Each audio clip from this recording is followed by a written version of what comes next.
भाई जो गुरु बचन पे डट गए, कट गए फंद 84 के।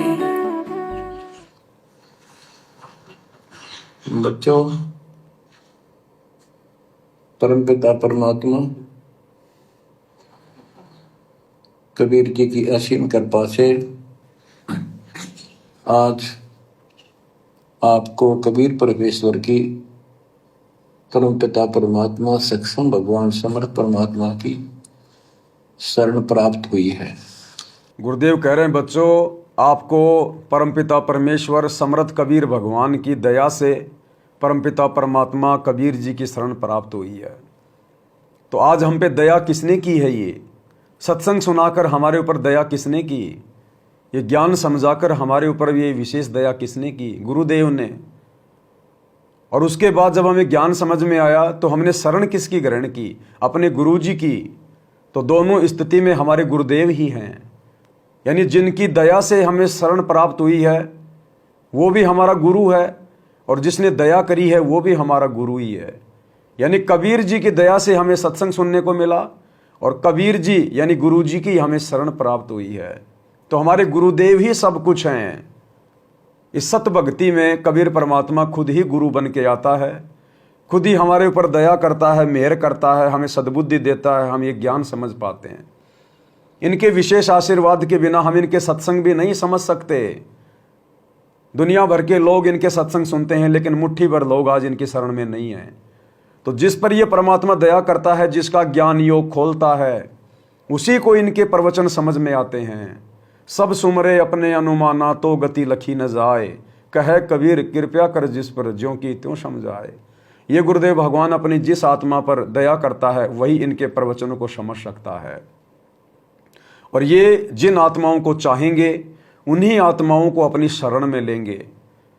अन्य कोई भी, चाहे कोई कितना ही पढ़ा लिखा हो, कितनी अच्छी आत्मा हो, कितना ही धनवान हो, अपनी मर्जी से कोई भी ना तो इस गुरु भगवान को खोज सकता है और ना इनकी शरण प्राप्त कर सकता है। ये तो जिस पर इस दाता की मेहर हो जाए वही आत्मा इस दाता की शरण में आ पाती है। तो आप और हमारा सौभाग्य नहीं, आप और हमारा अजब गजब का परम सौभाग्य है कि गुरुदेव ने इस अरबों खरबों की भीड़ में आप और हम चंद आत्माओं को चुना है, अपनी शरण में लिया है, हमें मोक्ष प्राप्ति का मौका दिया है। इस काल के 21 ब्रह्मांड रूपी कुएं में जो हम युगों युगों से पड़े हुए हैं, परमेश्वर हमें शतलोक रूपी समुद्र की सैर करवाना चाहते हैं, हमें अखंड सुख देना चाहते हैं। तो आप और हमारी अब क्या जिम्मेदारी बनती है इसके बाद, इसका निर्णय तो हम स्वयं ही करेंगे। पुण्यात्माओं, कितना संसार भरा पड़ा है। 7.5 अरब आबादी है, पॉपुलेशन है पूरे विश्व की। इनमें से आप परमात्मा की शरण में आए हो। आपकी किस्मत इतनी अच्छी है जिसकी कोई तुलना किसी के साथ नहीं की जा सकती। 3 लोक का राज जय जीव को कोई दे, लाख बधाई क्या करे जो नहीं नाम तेने। तीनों लोकों का राज्य भी यदि इस प्राणी को, इस जीव आत्मा को यदि दे दिया जाए तो भी कहते हैं उसको क्या बधाई दें, वो तो अगले जन्मों में राज भोग के गधा बनेगा। क्या राज्य किया उसने, क्या सुख प्राप्त किया उसने। यहाँ पर पहले तो रसगुल्ला खा लिया और फिर मिट्टी फांक ली, गोबर खा लिया। एक हरि की भक्ति बिन राजा गधा होए, माटी लदे कुमार की घास न डाले कोई। 10 किलो देसी घी का हलवा बनाया और फिर उसमें 1 मिट्टी बाड़ू रेत की डाल दी। अब क्या फायदा वो हलवा बनाने का, वो हलवा खाने का। तो इसी प्रकार यदि आपके पास सत भक्ति नहीं है तो आपको चाहे कोई तीनों लोकों का राजा भी क्यों ना बना दिया जाए, अंत में आपकी वही दुर्गति होगी 84 लाख योनियों में जाके। और जब आप गधे बनेंगे, कुत्ते बनेंगे, तो आपको वो राज्य का सुख याद नहीं रहेगा। वो 56 प्रकार के भोग जो आप खाया करते थे वो आपको याद नहीं रहेंगे। उस समय तो कष्ट ही कष्ट होंगे। तो परमात्मा कहते हैं भाड़ में जाओ ऐसा सुख, जिस सुख को प्राप्त करने के बाद भी हम दुखी जीवन जिए। और वो सुख करते करते भी यहाँ जीव को शांति नहीं है। लोग मंत्री बन जाते हैं, प्रधानमंत्री बन जाते हैं, और बीच में किसी कारणवश उनको जेल जाना पड़ जाता है। तो यहाँ का सुख जिसको हम सुख मान रहे हैं, उसमें भी सुख नहीं है। दिन रात चिंता बनी रहती है, टेंशन लगी रहती है। गुरुदेव भगवान कहते हैं, एक परिवार का मुखिया, जिस परिवार में मुश्किल से 5 या 7 सदस्य होते हैं, वो एक परिवार का मुखिया उनका भरण पोषण करने में, उन बच्चों की फीस जुटाने में, उनके कपड़े जूते जुटाने में, वो एक परिवार का मुखिया कितना दुखी रहता है। सारा दिन बैल की तरह कमाता है और कितनी उसको चिंता होती है। कोई बीमार हो गया, किसी का पैर टूट गया, कोई एक्सीडेंट हो गया, किसी की शादी आ गई, किसी का कुछ आ गया। तो सोचिए, राजा जिसको हम सुखी मानते हैं, वो राजा तो पूरे देश का मुखिया है, पूरा देश उसका परिवार होता है। कहीं बाढ़ आ रही है, कहीं फ्लड आ रही है, कहीं भूकंप आ गया, कहीं पर कोई स्ट्राइक हो गई, कहीं आंदोलन हो रहा है, कहीं उसका एमएलए टूट गया, पता नहीं उसको तो दिन रात कितनी चिंताएं, कितनी टेंशन सताती रहती हैं। रातों को गोलियां खा खा के सोता है, नशा करके सोना पड़ता है राजा लोगों को। और मरने के बाद फिर वैसे उनकी दुर्गति, सीधे गधे बनेंगे, कुत्ते बनेंगे, नरक में ठोके जाएंगे। तो भाई और बहनों, परमात्मा कहते हैं, यहाँ सुख नाम की चीज भी नहीं है। इस काल ने केवल तुम्हारे को भूल भुलैया में डाल रखा है कि तू राजा बन गया, तू बहुत बड़ा आईपीएस अधिकारी बन गया, तू बहुत बड़ी पोस्ट पे लग गया, और उसकी समाज से फिर उसी में बर्बाद करवा देता है। अब जैसे एक व्यक्ति पढ़ लिख के सीए बन गया, चार्टेड अकाउंटेंट बन गया, अब क्या करेगा वो सारा दिन? अब सारा दिन वो दूसरों की संपत्ति को जोड़ेगा, कैलकुलेशन करेगा, उसकी फैक्ट्री का, उसकी कंपनी का हिसाब जोड़ता रहेगा, और शाम को उसको पकड़ा देगा। उसके हाथों 1 रुपया भी नहीं आया, रोजाना लाखों का, करोड़ों का लेन देन करता है, और शाम को खाली हाथ अपने घर आता है, अपनी श्वासों को बर्बाद करके आता है।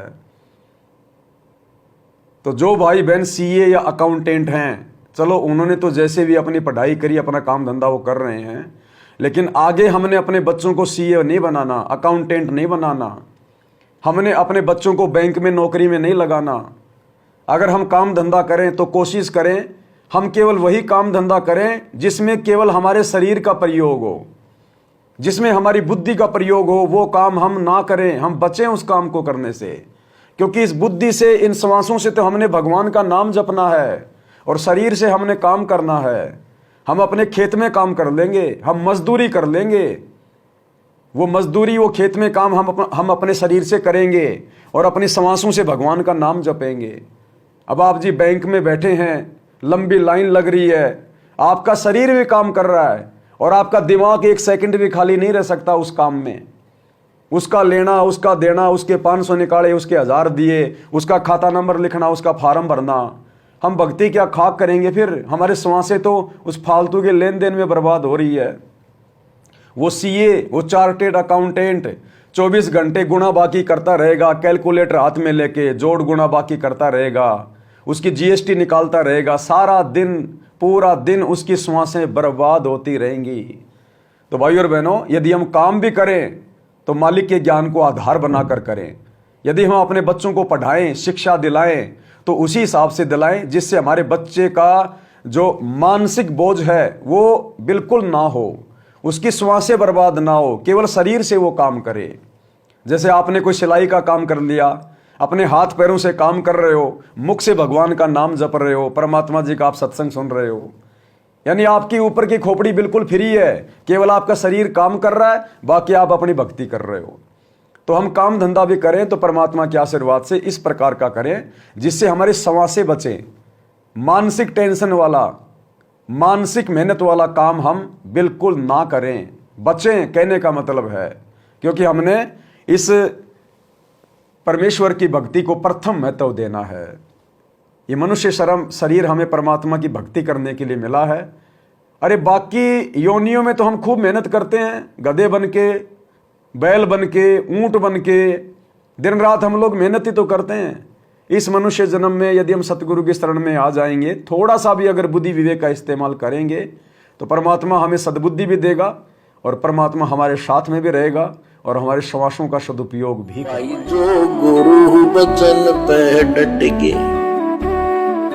कट गे फंद 84 के, कट गे फंद 84 के, कट गे फंद 84 के।